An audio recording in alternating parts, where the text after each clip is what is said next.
Good morning, everyone, and welcome to all of our students, our alumni, and all of the guests that we have invited to come to this Mapmakers Alumni Institute today, featuring Shella Parcarey, recent graduate of our program, and David Mura, her guest. This is, for our low residency MFA program, really our only public event that we host during our 10-day residency. And it sits at this really important moment of our for our community, where we're taking in all of what we've done over the past 10 days or past 8 or 9 days and stepping out into a new semester. And I think that this event with Shella, an alum who's always thinking about the future of writing and the future of her life as it relates to writing, is really good opportunity. The topic for Shella and David's conversation today is writing as resistance revolution. And as director of the program, I want to thank David Mura for being with us. I'm going to allow Shella to take the lead in this conversation. This really is her event, fully planned with support of the MFA. So I'll allow Shella to do the formal introduction, but let me introduce Shella and then take it away. Shella Parcarey is a Filipino writer working on her first novel based on her childhood growing up in the Philippines under the Marcos dictatorship. Her poetry has been published in Black Fox Literary, and she is a former journalist published in the Wall Street Journal, Dow Jones Newswires, and the Arizona Daily Star. She's an Anafra Arts Fellow, and her work has received support from Tin House Summer Workshops, VONA, and Storyboard Workshop at the Story Studio, Chicago. She's a graduate of our program at Pacific University and is in this role as a Mapmakers Alumni Scholar because she is a Mapmaker Scholar, Kwame Dawes Mapmaker Scholar, an award she received when she entered the program. Shella graduated from Yale University, where she studied political science. And at the start of next week, she'll be beginning a new job, I learned this morning. So Shella, thank you so much for organizing this.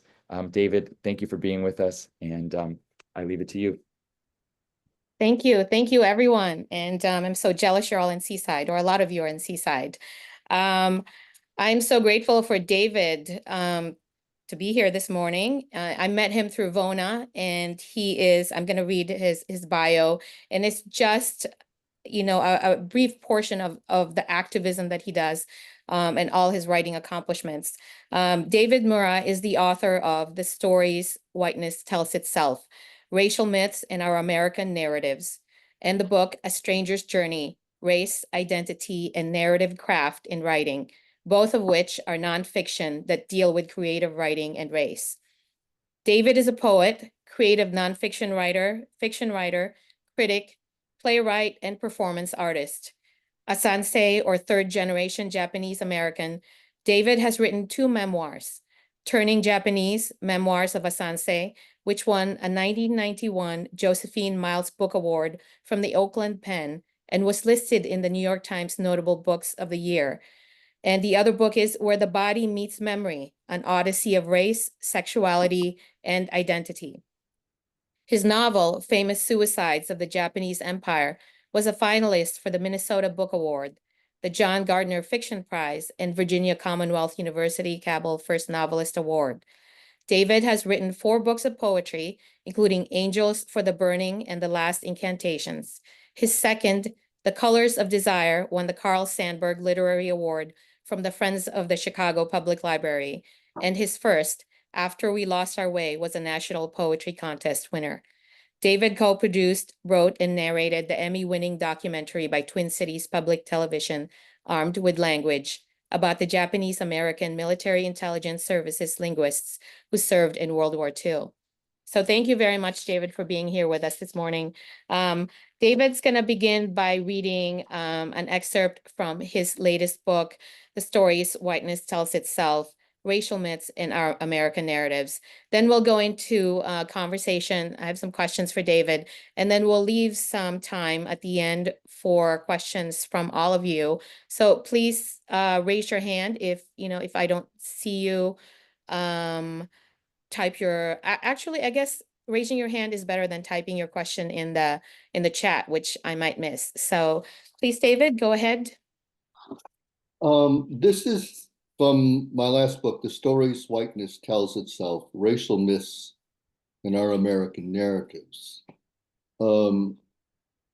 In many ways, I've been working towards this book all my writing life, but in another way, the trigger was the killing of Philando Castile by a policeman on Larpenteur Road in a near suburb of St. Paul, and I live in the Twin Cities, so I don't live maybe more than 2.5 miles from where Philando Castile was killed.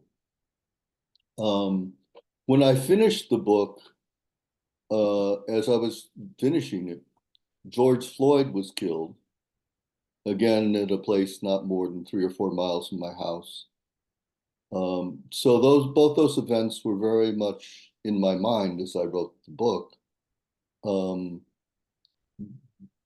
after Philando Castile was killed and I started writing about him and writing about the Black Lives Matter movement, I realized that I needed to understand far more than I did about the history of race in this country. And this is the book that came out of that search. So I'm going to read you just a page from the introduction. From its very beginnings, America had two irreconcilable goals. One goal was to seek equality, freedom, and democracy. The other was to maintain white supremacy and the domination by white people over any people of color. White America is fine with telling our tale through the lens of the first goal, but it is still decidedly not fine with telling the second story of America's treatment of people of color and America's desire to maintain white supremacy. All the recent ridiculous distorting, disparaging, and damning of critical race theory are just the latest manifestations of this repression. Instead, this second tale, the tale of BIPOC America, is regarded as un-American, unpatriotic, a smear on the past, an abomination to the present, or at best, a minor element.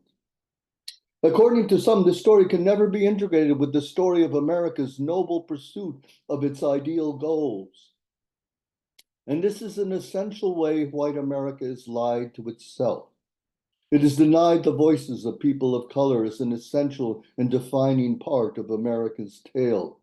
It is denied their validity as Americans. It is denied that their history is also the history of white America. However, white America wants to deny that fact. For the story of white America cannot be understood without comprehending how inextricably and intrinsically that story is intertwined and united with the story of Black America, of Indigenous America, of Americans of color. Arkansas Senator Tom Cotton can describe slavery as a quote-unquote necessary evil that is safely in our past and needs no further reference. Cotton was in part responding to the curriculum based on the 1619 Project, A New Origin Stories of the New York Times, which placed the initiation of slavery and its aftermath as central to the telling of the American story. In a revealing example of how systemic racism works, Senator Cotton concocted a bill, the Saving American History Act, whose purpose was, quote, to prohibit federal funds from being made available to teach the 1619 Project curriculum in elementary schools and secondary schools and for other purposes. According to Cotton, the project threatens the integrity of the Union by denying the true principles on which it was founded. In arguing this, Cotton illustrates the common racist trope. Whiteness makes itself a victim of its own crimes, and then tells that tale to itself. Cotton transforms any statement of the fact that white people have been abusing Black people since 1619 into a threat to white people and not to Black people. After all, it is not Black people who think the 1619 Project is a threat to our Union. Frankly, as my verbs suggest, this is an abuser's psychology on a group level. The problem isn't what white people have done to Black people, but that Black people keep remembering what white people have done. And somehow that harms white people and victimizes them.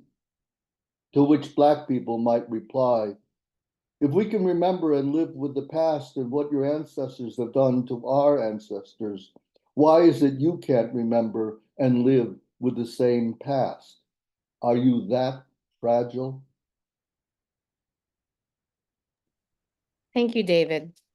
I've just read this book as well, and it's very powerful. In one of his blog posts last year, George Saunders said, "These are difficult times, and those of us who have a talent for writing are going to feel quite naturally that we should use that talent for good." So for those of us who feel that calling, where does one start, especially since deciding to do political writing or activism in writing can be overwhelming when you're feeling all sorts of deep emotions like anger or sadness?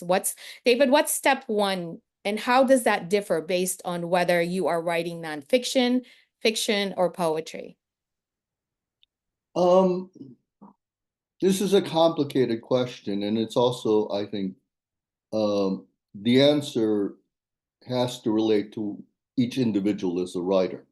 So it's hard on a certain level to make a prescription which would apply to everybody. But what I would say in order to understand this question, I'm going to use two quotations. One is from Michel Foucault's Truth and Power, and the other is from John Berger. And both of, back in grad school many, many years ago, I read a lot of structuralist and post-structuralist theory, feminist theory. I read a lot of Marxist theory. And a lot of what that taught me was how to look at power in society. So this is what Michel Foucault says about power. What makes power hold good and what makes it accepted is simply the fact that it doesn't only weigh on us as a force that says no, but that it reverses and produces things. It induces pleasure, forms knowledge, produces discourse. It needs to be considered as a productive network which runs through the whole social body, much more than as a negative instance whose function is repression. So it's not just that people put people in jail,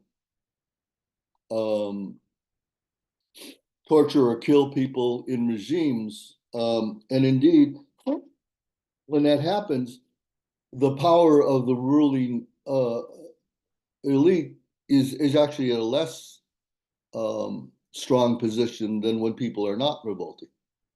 And the ways that it happens is that what Foucault is saying is part of it is what we take pleasure in. What are the things that our attention is called to, right? I mean, each of us pays attention to different things. You can spend all your time, God knows you should not, paying attention to the Minnesota Vikings. And so whatever people feel pleasure in occupies their time. It creates who they identify with. It creates their version of the world.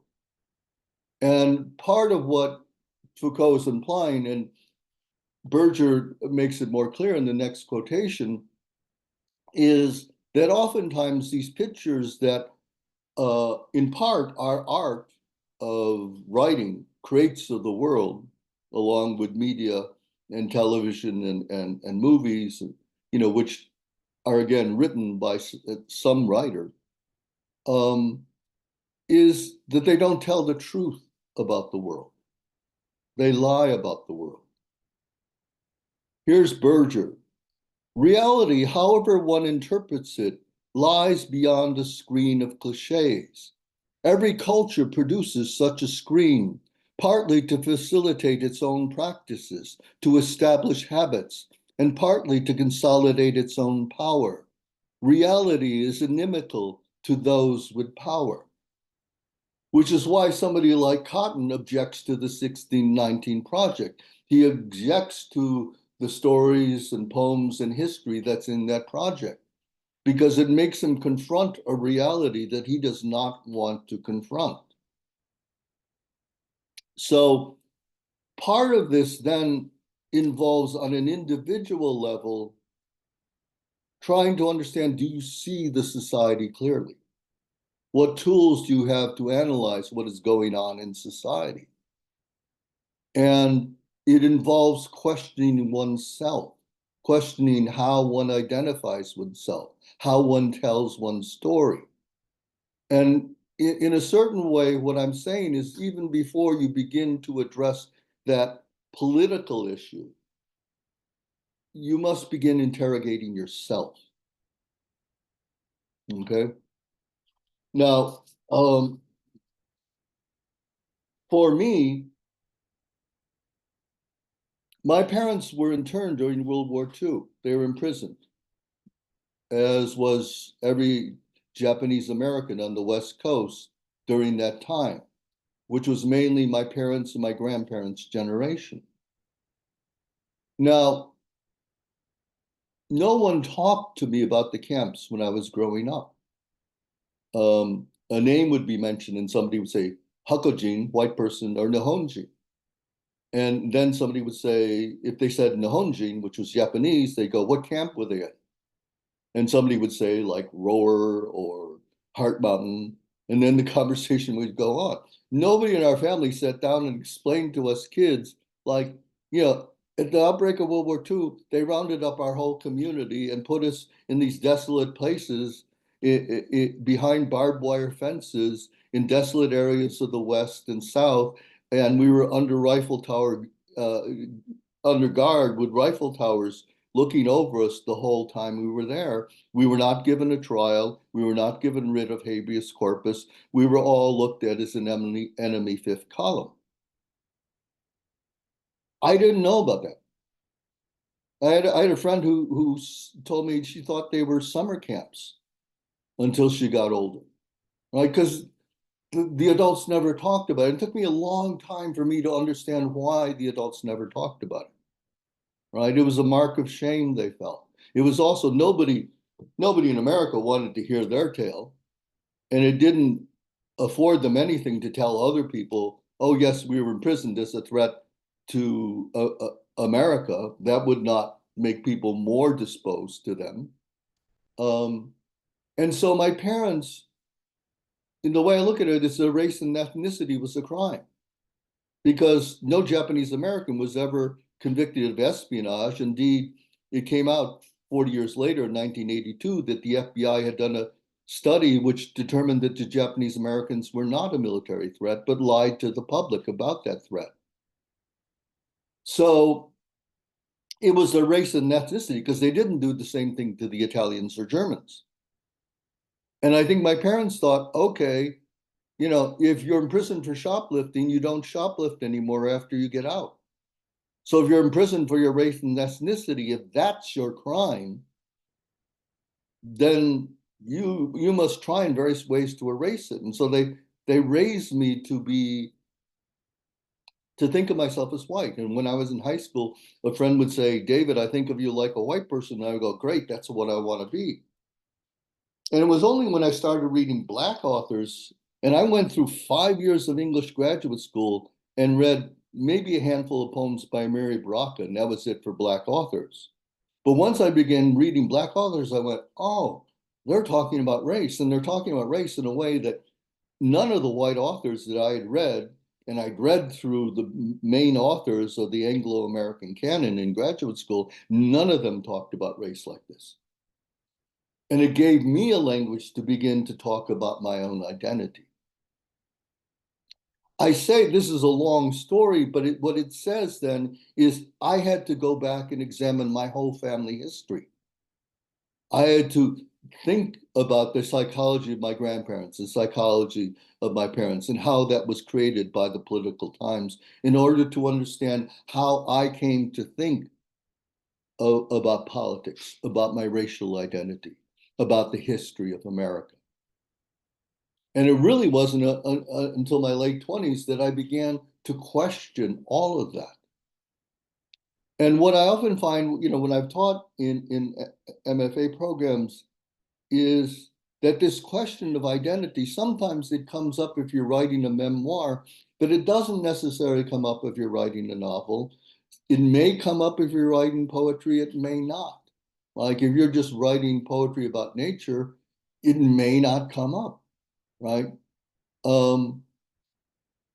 Now imagine if you were writing about nature in, say, South Dakota, it might come up, right?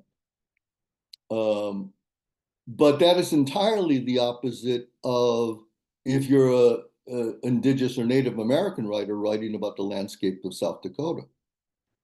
And so you have to question your own identity as you begin to write about politics. And there's a quotation I always use. It's by James Baldwin. And it comes from his great The Devil's Finds work, where it's partly autobiographical and partly an analysis of films of the 40s, 50s, and 60s, a racial analysis of those films. And one of the things about the book is very interesting is this paragraph where Baldwin talks about how when he was 12 years old, this white teacher took him under her wing and took him to plays and gave him books, and he took him to movies. And so he says at a certain point, I knew about Booker T. Washington less than I knew about my father's mother, who had been born a slave and who died in our house when I was little.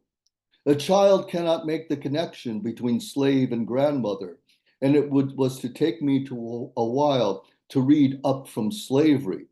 But when I read it, I no longer knew which way was up. As for the Cotton Club, I knew only that it was a dance hall which gave out free Thanksgiving turkeys every Thanksgiving, for which my brother George and I stood in line, which means I knew that I was poor and I knew that I was Black, but did not yet know what Black really meant in the history of what it meant, that is, in the history of my country and in my own history. So this is James Baldwin, 12, understanding like, I need to go back in this history that, that is to understand who I am, what it means to be Black. Now, I would say that a lot of the white writers that I work with have not done this work, this questioning, right? And it's a questioning that goes on very just different levels. If you're a man and you suddenly realize, oh, there's this whole body of feminist criticism that I haven't read, and there's a whole way of looking at history, looking at the structures of society that I don't know about, you have to begin to learn about that. So what Baldwin says is that one's identity is constantly changing. And he says in The Devil's Finds work, the question of identity is a question involving the most profound panic, a terror as primary as the nightmare of the mortal fall. Let me read this sentence again. The question of identity is a question involving the most profound panic, a terror as primary as the nightmare of the mortal fall. In other words, to contemplate changing your identity is as scary as contemplating your own death, your own mortality. Now, this question of identity can scarcely be said to exist among the wretched, who know merely that they are wretched and who bear it day by day. It is a mistake to suppose that the wretched do not know that they are wretched. Nor does this question exist among the splendid, who know merely that they are splendid and who flaunt it day by day. It is a mistake to suppose that the splendid have any intention of surrendering the splendor. An identity is questioned only when it is menaced, as when the mighty begin to fall, or the wretched begin to rise, or when the stranger enters the gates, never thereafter to be a stranger, the stranger's presence making you the stranger, less to the stranger than to yourself. Identity would seem to be the garment with which one covers the nakedness of the self, in which case it is best that the garment be loose, a little like the robes of the desert, through which robes one's nakedness can always be felt and sometimes discerned. This trust in one's nakedness is all that gives one the power to change one's robes. So obviously in revolutions, when the wretched begin to rise and the splendid begin to fall, identities begin to change. And in certain ways, what is happening now in America is a result of a demographic shift, right? Because after 2040, we're no longer going to have a white majority in this country. And I think a lot of the MAGA movement is a reaction to that fact. And Obama's election made them aware of that fact, that they were going to become a minority. And then if you extrapolate that to things like the immigration, anti-immigration, the xenophobia, all of that is a result of like, we're in power and we're in danger of losing power. We're in danger of losing control of this society. But it's also what Baldwin says is somebody is a stranger and walks into your village, or as happens, you can be a stranger walking to somebody else's village. And suddenly you realize there are people who look at the world differently than you do, who don't look at you the way you look at yourself, who have different gods, different languages, different histories. And yet in America, those histories are entwined with yours. They're not separate from yours. If we're Americans, then the whole of American history is our inheritance. And so you begin to question your identity, but you can't question it if you think the identity is permanent, if you think the robes of your identity are who you are, and that can never change. And what this requires is a psychological and spiritual humility. This is what Baldwin was talking about when he says, we're naked, we're like out of Lear, poor bare creatures, we're fallible. Or as Donald Rumsfeld said, there's things we don't know. There's things that we don't know, we don't know. And there are things we don't know, we don't know. I would argue that there are certain things that people don't know that they don't know. And many times when it comes to race, we all have things that we don't know, we don't know. And the only way to let in that knowledge, the only way to begin to question our identity is, Baldwin says, we have to remember we're naked. Our robes are not who we are. We can don a different robe, but if we don a different robe, we can't cling to that old robe. And of course, MAGA is a direct evidence of clinging to an old robe. Like, we're not going to change our identities. So what this involves is an interrogation of one's own history. Baldwin says at a certain point, if I can find it here.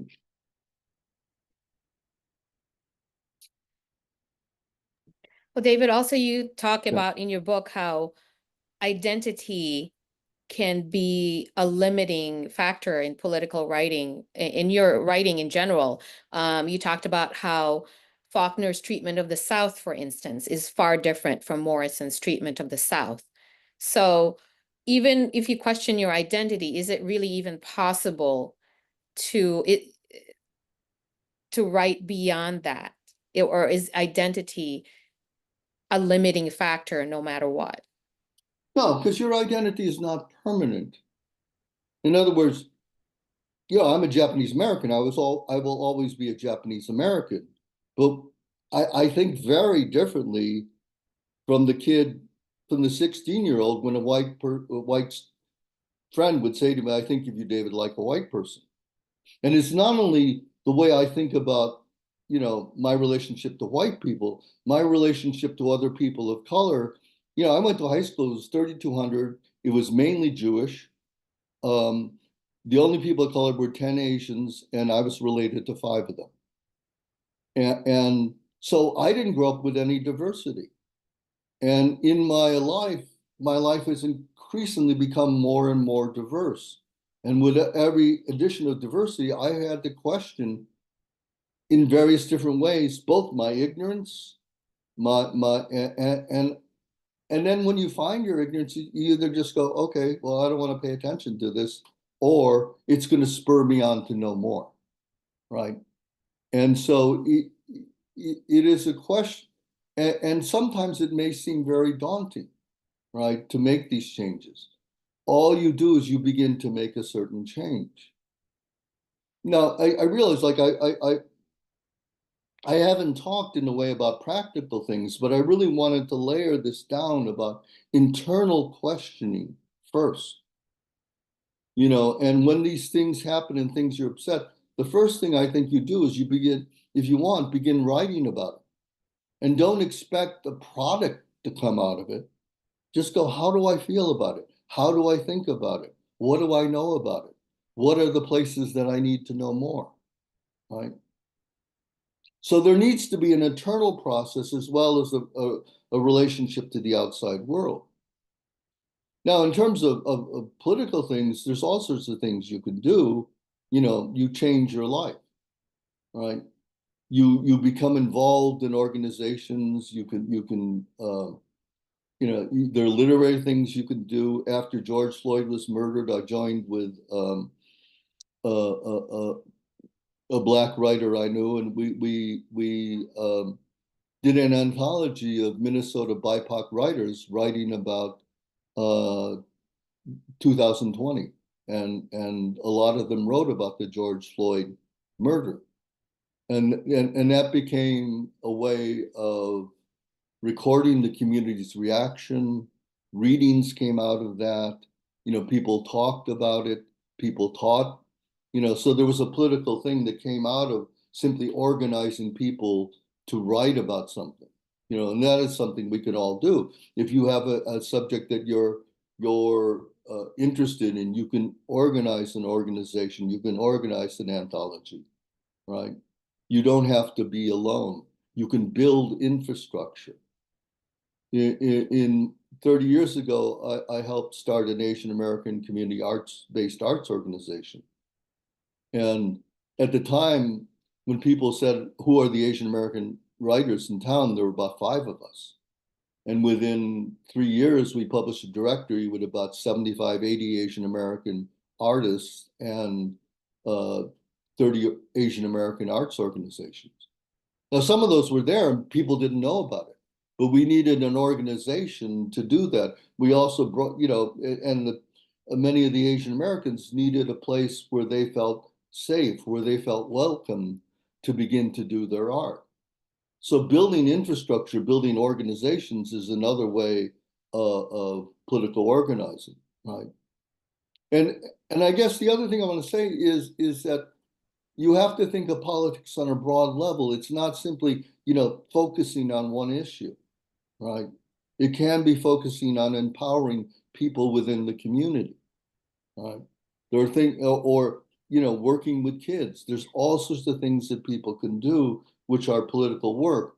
And frankly, you know, there's a way that I trust that much more sometimes than the stuff that goes on social media, which feels to me sometimes like just preening. It becomes the left's version of church. You know, in church, people like to prove to other members of the church, I'm holier than thou. I'm right with God, you're not right. And I feel like sometimes in social media, that's what it becomes. Well, that's very different than going and teaching a bunch of kids how to write poetry, right, at the local high school, right? Right. When you write within the context of history and politics, do you write with an audience and reader in mind? And if yes, at which stage of the writing process do you determine who you're writing for? I do write with different audiences in mind, depending on the project. Like I've just completed a book of essays on Asian Americans. And I think of the prime audience there as Asian Americans. The Stories Whiteness Tells Itself, I wanted it to be to all Americans, right? And you know, when I wrote A Stranger's Journey, which in part is about teaching race and creative writing, there were several different audiences. There's an essay in there which came out of a correspondence I had with a bonus student who was having problems with race in her MFA program. right? And that essay is directed to students of color, saying, here are ways to think about when you encounter racism in your and bias in your MFA program, how to deal with it, how to understand what is happening. But at the same time, the book is directed towards all readers. Now, years ago, my friend Alex Payton and I did a performance piece after the Rodney King decision. And we decided that we were going to be speaking to the Black community and the Asian American community. We didn't just think of the piece as meant for white people. And sometimes white people thought, like, what's going on here? Because they're always used to being centered, and they weren't centered in the piece. So I think you're doing, and there's certain poems that I write that I want everybody to relate to and understand. Certain poems that I write that I know maybe people who aren't regular readers of poetry aren't going to quite get. So it just depends on the work. Okay. And there's also, I want to touch on this issue of being heavy-handed. There's advice from a craft perspective that says avoid being heavy-handed when you're engaged in political writing. And I posed this question to other authors, and I had one who said that you should not avoid it, because sometimes not being direct about addressing issues like racism or misogyny only enables the very thing that you're fighting against. What are your thoughts on this issue about being heavy-handed? Well, I think, first of all, it comes from, you have to figure out who you are, right? So there are what I would call extroverted writers. Allen Ginsberg, in certain ways, somebody like Nikia Giovanni or Sonia Sanchez, right? Who are very, very different writers than, say, Rita Dove. So you have to decide. I mean, some people, being confrontative is really part of who they are, part of their personality, part of the way they move about the world, and they're comfortable with that. If you're not comfortable with that, or that's not who you are, to force yourself into that mode, I think, can be problematic at times. Although at other times it can be useful.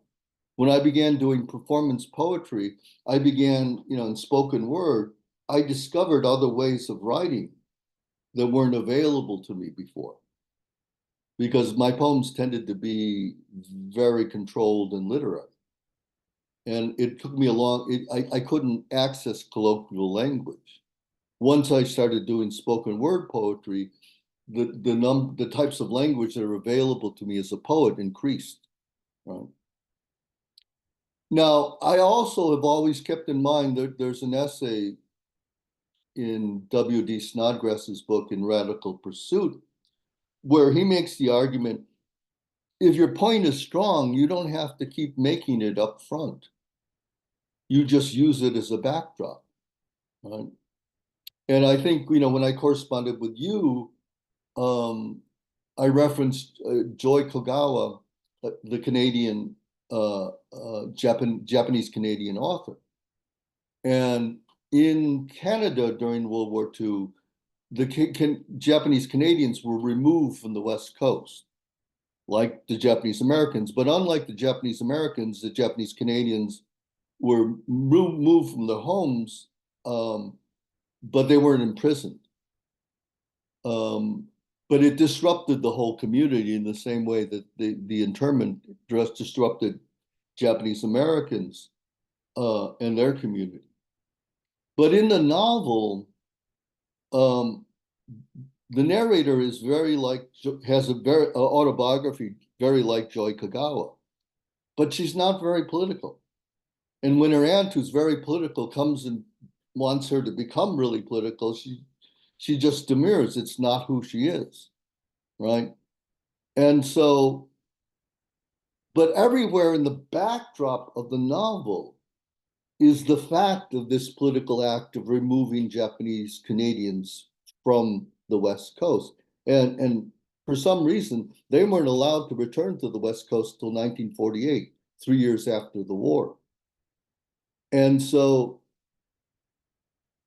her sensibility, I think, and who she is not somebody who's like going to put everything like up front like this, right? It's like, and in a way, it's a very Japanese cultural response. It's all internal, right? And so if you have something that's very political, you don't always have to put it to the front, right?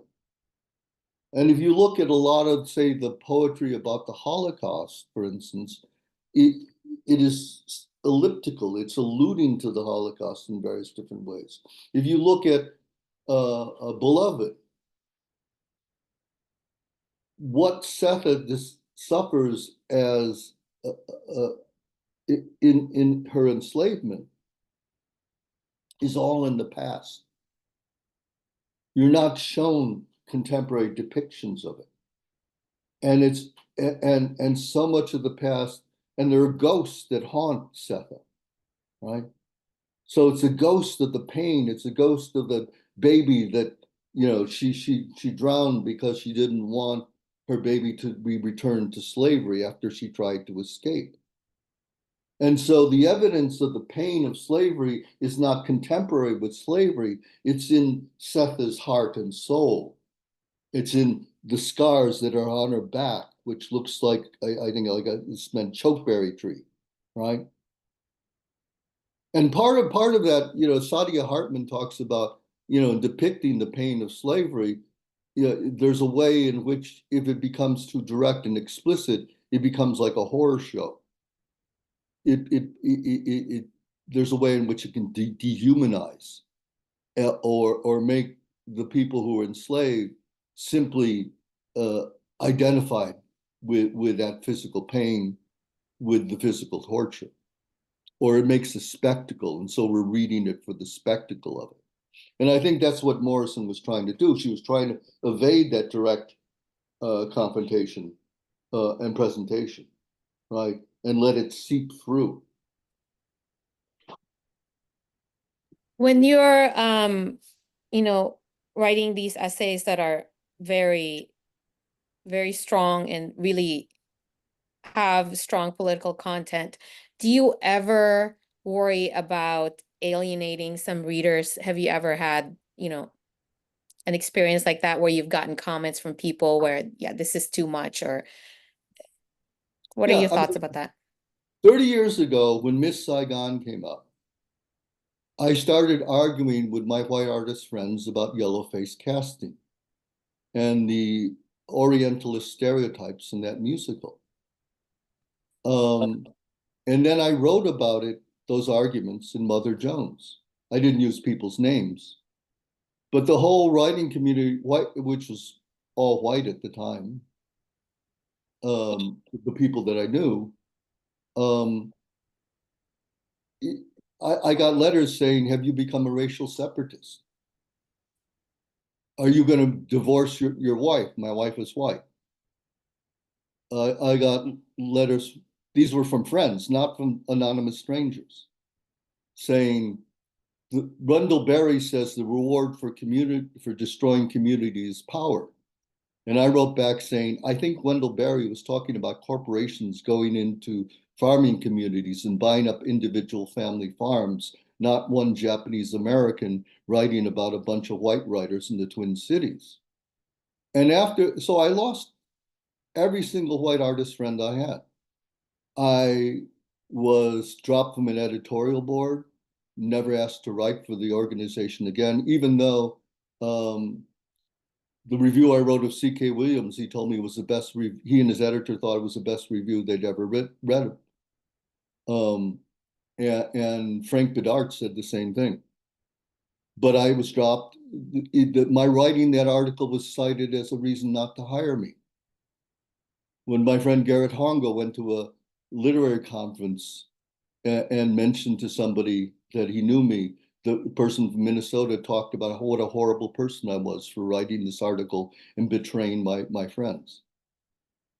And what that taught me at a certain point was just like, but the same things I was saying that were pissing off my white artist friends, I'd be saying at college campuses, and not only the Asian American students, but the Black students, the Native American students, the Latino students would come up to talk to me. And I realized like I couldn't write for both audiences in that way when I was talking about race. And I understood what audience I wanted to write to. And the one, it was incredibly painful because some of these people were people that stood up with me at my wedding. But after that, I was never afraid of pissing white people off again. I just wasn't. It's like, and I feel like the Stories Whiteness Tells Itself, the arguments and the proof there is so solid. I don't care if you don't like what I'm saying. I know it's true.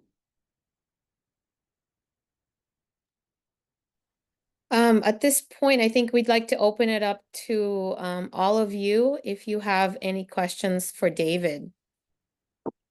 Looks like Vera, please go ahead. Yes, you can hear me okay? Yeah. Okay. I was wondering how you respond to people who have such a short attention span that they just want to block anything that makes them uncomfortable as a way of deflecting any responsibility for a response. And I'm referring to the fact that I've written several newspaper articles based on my experience in Ukraine during the war and the history of Ukrainians' erasure of identity for centuries. And that this is very important to people who are non-Ukrainians, because if Ukraine becomes subsumed behind another Iron Curtain, that's going to have dangerous worldwide implications. But after a while, I just have people saying, well, Ukraine should just give up, then we can all go home and, sleep better. Yeah.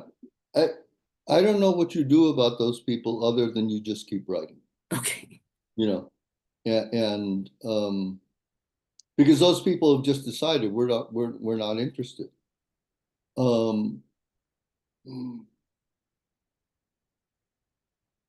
I do think that we as writers can engage more with populations who won't necessarily be readily welcoming to what we're writing about. And one of the things I always say when I talk about race is, I'm not here to shame or guilt anybody. I don't believe that shame or guilt, and it's not about, whether you're a good person or not. I don't know you. And frankly, it's not my job to tell you whether you're a good or bad person or not. But, as with Ukraine, I'm giving you information, right? And this information is true.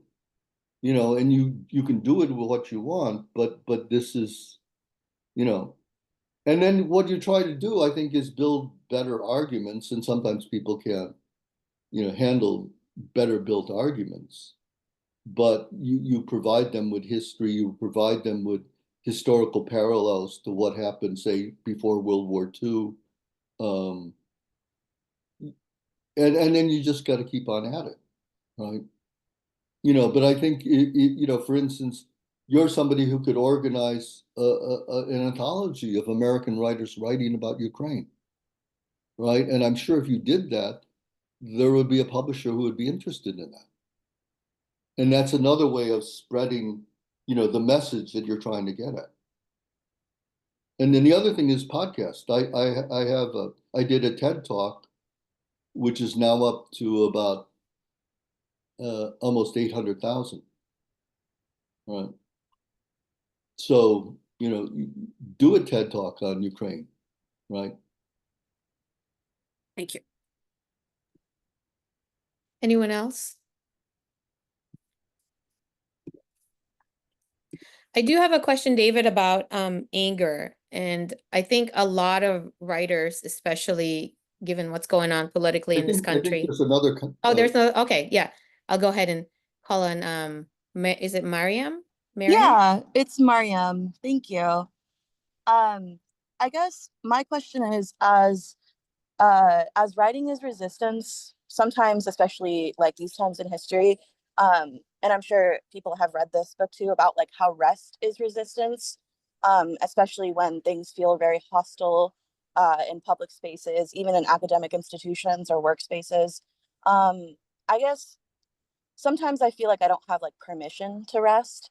And I'm wondering if there's like a way one can like reconcile this like kind of work that needs to be done, but then also honoring one's own need for rest, because I think that's also something that I see a lot of burnout with writers of color, and just in general, I experience a lot of burnout when it comes to facing a lot of the like microaggressions or even like straight up aggressions that I experience. So I'm wondering like what it if you like know of a way, or if there is a way to simply rest as a writer, and instead of kind of this like pushing forward.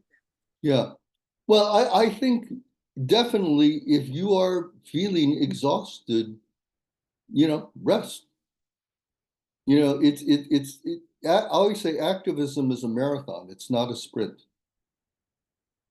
So you wanna be there for the long run. Now, what I will say is, and I often advise young people, I say, if you're a person of color, is don't give whiteness power. Don't give power to people who can't see you. And you watch, I have an essay in the Stories Whiteness Tells Itself about Baldwin's evolution, and the way the way I look at it is he makes whiteness smaller and smaller in his head. He makes the voices of whiteness smaller and smaller in his head. And he says in that, I'm not your Negro, he says, the N-word, it doesn't hurt me. It doesn't say anything about me. It says something about you, because you white people, you made it up. And you ought to figure out why you made that up. But it doesn't say anything about me. Now, this is very different than the early Baldwin you find in Notes of a Native Son, where he gets so angry, he's in a restaurant and but there's a long evolution that Baldwin goes through that I delineate in that essay, and he gets calmer and calmer and calmer and less able to be hurt by white people, less able to be hurt by these microaggressions, right? So it's not simply resting, it is understanding, like, don't give power to people who can't see you. Does that? Yeah, that does make sense. Yeah. Yeah. Thank you. Donna has a question. Yes, first of all, thank you. This was just supreme, excellent, excellent, and really affirming. I have a question that I'm not sure, I just don't know what to do with it. I'm a high school teacher. I go into public and private schools and do things, and I feel like the younger kids in classrooms are the future in so many ways, and we're talking to each other, right? Poets are talking to each other, we're talking to our friends, but those kids I know in some public schools are feeling like, why write? Why do anything? The environment, what they've left us is made me silent. And I just feel like there's some way to reach, I don't know what to do with that, but I feel it. I see it. I don't just feel it. And I just wondered if you had any thoughts about Yes, how to be much more active. Go to the website, The Innocent Classroom. And it's a program developed by my friend, the novelist Alex Pate. And it is to train teachers to improve their relationships with BIPOC students. And he has a book called The Innocent Classroom. And actually, the basis for that all came years ago when Alex and I were doing the story on Rodney King. And I would tell a long story about that, but we don't have time. But the basics is we ask teachers to list what America says about kids of color. And sometimes they're reluctant to do that. But eventually we get this list of 40, 50 things like gangbanger, violent, angry, stupid, dropout, illegal, unwed mother, a terrorist, right? And we say, if you know this list, the kids know this list. And Right. some of them think you're looking at them through this list. And indeed, some of them are, but we don't say that. But we say, these are kids, they should be innocent. None of these adjectives should be filling their heads. They look at this list and they think it's their fate. They think they can't be anything else. And so your job is to create a classroom where they are all innocent, where these things don't mean anything. And he gives you ways of beginning to do that with these students to help restore them to a sense of innocence. And it really came out of Alex's realization that his psyche was infected with all these guilts and stereotypes in his own head, and his own spiritual psychological recovery had to do, and again, this is another way of saying making whiteness smaller in your head, making these Right. stereotypes, these negative stereotypes smaller in your head. And when these kids get to feeling like these things don't mean, they can have hope. They can have optimism. And there's no use in working to the future if you think that list, gangbanger, violent, jail, is your destiny, right?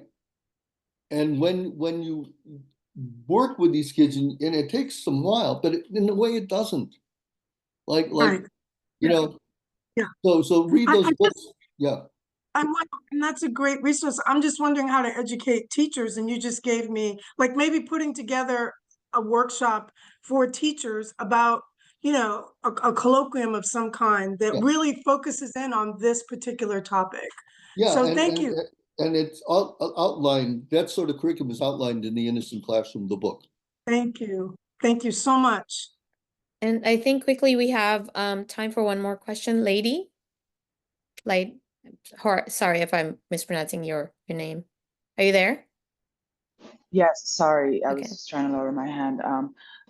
Thank you, David, for your words. I have listened to you before through Vona, and your words are very much a guideline for someone like me as a Dominican American coming into her racial consciousness. The things that you spoke about, the erasure of communities when there has been trauma, is something that it resonates a great deal to me and my family.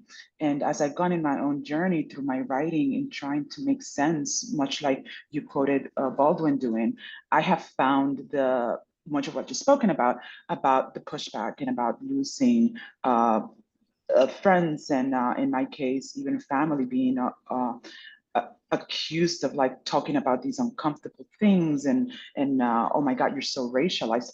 And it is admittedly difficult. And you have already spoken to this, but when you are confronted with your use of language, perhaps your word choice, where people would take issue with certain word choice because in the zeitgeist it has been politicized, it has been made into a Fox News triggering word. How do you respond to that, if in fact you have experienced that? Yeah, well, part of the response is the Stories Whiteness Tells Itself, because I get at the very base. One of the rules of white supremacy is, I say in the book, is white knowledge is always valid, objective, true, and official. White knowledge is always valid, objective, true, and official. Black knowledge, knowledge of people of color, is invalid, subjective, false or suspicious, and unofficial, unless white people say it is.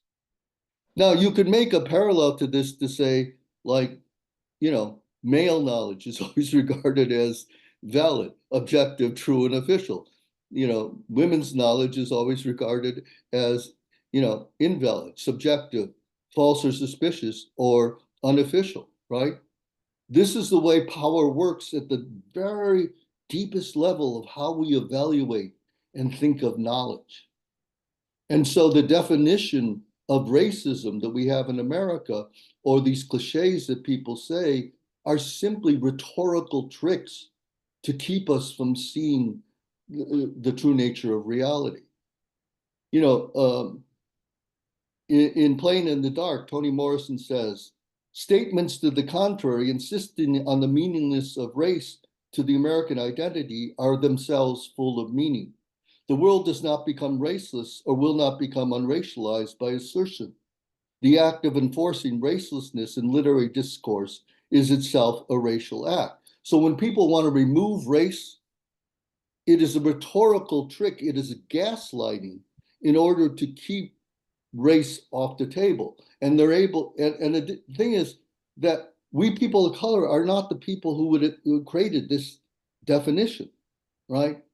It's a definition that is forced, but we don't have to accept the basis of these definitions, right? And you have to realize that you're constantly being gaslighted about race. And then you know, and I wrote my book to help people figure out, like, logically why this is happening, you know, because they're making the definitions, but we do not have to ascend. You know, the definition of racism now is like, you're only a racist if you yell racial insults or do a hate crime, right? You're not, but that's a definition that white people have made up. It's not a definition which actually describes the way race is systemic in this country. So part of it is like, why do we have to accept your definition? And then you realize it's on a very deep level. And then you go, your argument about this is invalid. It's only invalid not because my argument is illogical, not because, you know, my argument doesn't make sense. It's only not allowed because you're enforcing the power of white supremacy in the level of knowledge. And I don't accept that power. Thank you, David. That was Yeah, thank you, David. fantastic. Thank you. Yeah, I have to close. I want to make sure that I honor the residency programming, but thank you so much, David. This has been a wonderful conversation and very enlightening. Really, really appreciate your generosity. Thank you. Thank you. And if some of you have questions you want to write me, you can write me. Sure, yeah. Stella or Scott, Yeah, email. yeah. You can you know, touch base with me and I can make the connection. So thank you, everybody. Thank you. Very interesting and helpful. Thank you, Shella. Thank you so much, David. This was great. Thank you. Really great. Out.